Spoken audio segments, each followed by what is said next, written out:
Hey, what's up guys? It's Cypher. Today we're checking out the new advanced graphics on PC. Ladies and gentlemen, I have just about everything turned on right now. Like ray tracing, you see the clouds, the lights, the shadows. I do have DLSS performance on to kind of help with the frames, because when I turn everything on, even my like $5,000 computer could not get more than 30 FPS. And right now you can see the FPS is kind of dropping anywhere from 80 to under 30. So these are like max graphic settings. We're checking it out for the first time. You see the snow falling from the sky. Everything just looks kind of clear, pretty like high quality. Even like the blurriness from range, the game is barely handling it. I know that it probably will run it a little bit smoother the more I play, but this video we're actually going to be going over my personal graphic settings that I run, not the settings that I'm running right now, but the performance mode settings that I run to like optimize my Fortnite and kind of have it run the smoothest I can get it to run. Now keep in mind, I do have a 3090 graphics card and a 10900K like processor, so I have a really good setup for gaming. Obviously it's my job, so this might not apply to a lot of you guys, but it's gonna be interesting to see how these graphics kind of look in the actual game and how they play out. I mean, I would love to play on these graphics and get like 200 FPS. You can see my FPS is actually hovering around 100 right now. The game is like slowly adjusting to the graphic settings, and it's kind of running it smoother and smoother as we play.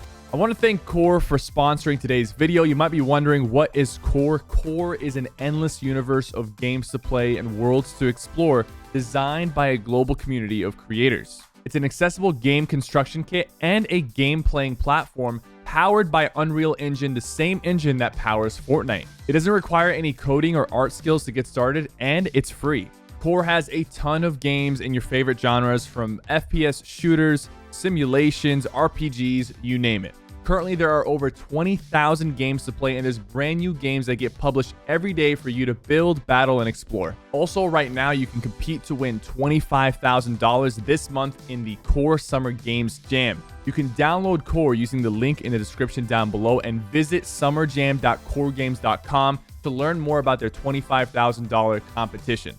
Quick heads up, if you download Core using your Epic Games account, you actually receive exclusive character cosmetics from Epic Games. You can check out some of the games that have been designed, or you can create your own game. Again, thank you, Core, for sponsoring today's video. Let's go over my personal settings, okay? So first things first is I play on performance mode. Performance mode was a mode that they introduced a couple seasons ago, and a lot of players, especially pro players, are running performance mode these days. Not many of them are still on DX11, and very few of them run DX12, which is what I'm on right now. I'm on DX12 for this purpose, so I can try out all the settings that are available to me. There's a misconception about performance mode. When performance mode was first added to the game, performance mode looked like crap and it looked like mobile builds, and that's not how it looks right now. There's been a lot of updates to performance mode to make it look a lot cleaner. The builds also do not have the mobile build graphics anymore, and a lot of people, when they try performance mode, they say it looks bad. And there's one key setting that a lot of people don't end up switching, because by default, when you swap to performance mode, your settings are set to low mesh,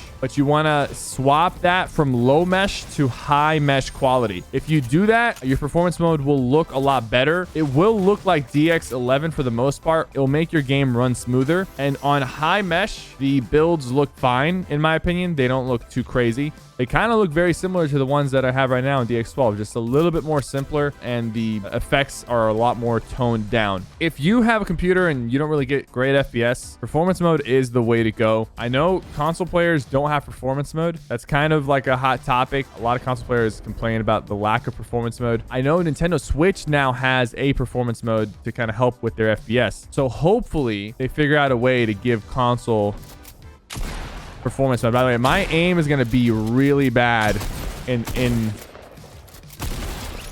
this game right now, because FPS determines aim, man. It really does, especially like on mouse and keyboard. If you're not used to like aiming like this, you're gonna get screwed.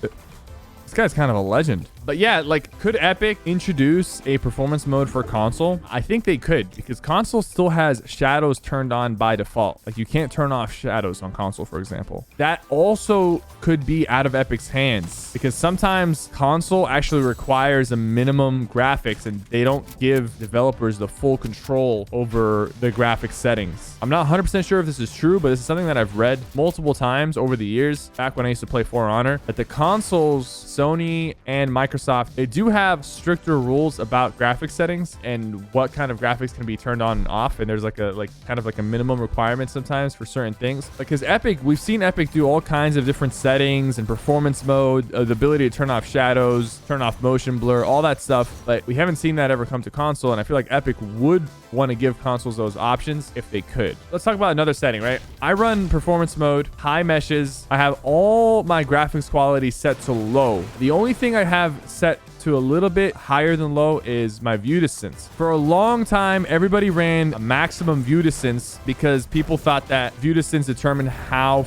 far away a player can be spotted. But the reality is the game always loads in things that are important to see, like players and llamas, for example. There is no view distance on those things. You can see them when they're loaded in. Some of the less important stuff gets loaded in as you get closer. By the way, there's a new strategy where you just crouch walk to the llama and then box it up.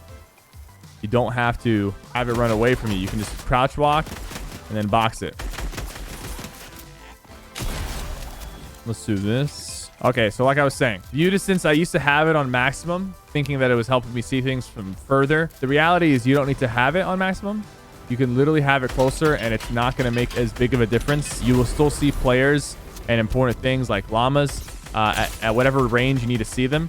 So do not worry about that. You can put it on near. A lot of pro players have it, the view distance on near. It's going to help them with FPS, especially in endgame. You could also put it on medium, one step above near, or high. But I don't recommend putting it on maximum view distance. That's actually going to lower your FPS. From my personal experience, that's what it's done so far.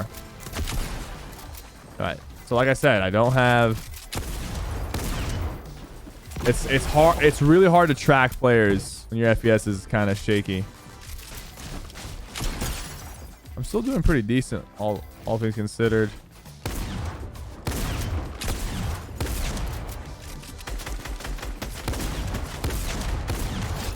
I can barely see him, man. I'm like scared. It's really hard to track players when you're on these really high settings. I mean, the game looks great, but this is the reason why people run performance mode. You want to be able to track the opponent. Also, the FPS difference. I'm pretty much doing a 60 FPS challenge as well. Now I feel the pain of my console brothers out there, my fellow console people. Listen, you guys are grinders, man. And mobile. But you know what doesn't really matter when you have low FPS and shadows on? How effective you can be with a UFO that has 3 lives. That's right. By the way, I'm playing with view distance on max right now. That's why I can see literally the freaking tower all the way in the distance. Where did he go?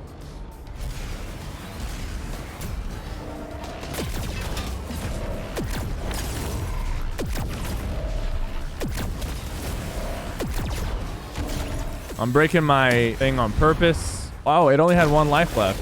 I thought we were chilling. Guess not.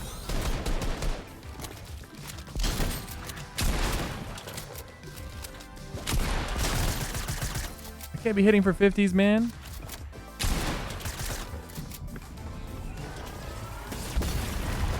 No! I didn't really show off the reflections, but there's like reflections. But the reflections have been in for a bit.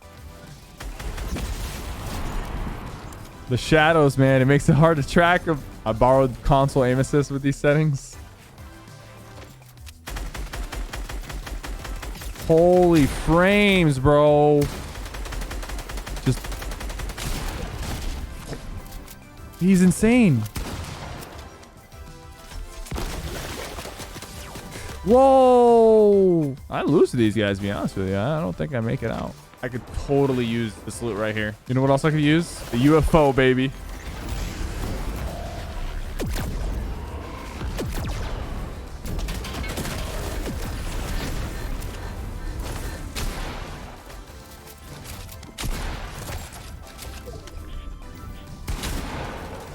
Oh my god, bro. I'm so dead. I don't know if I can do this. Your boy ain't got no mats. This dude's looking at me with a sniper, bro.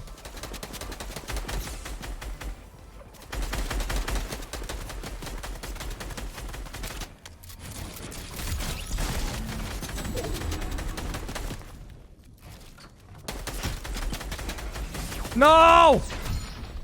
That guy had no mats, man. GG, GG. All right.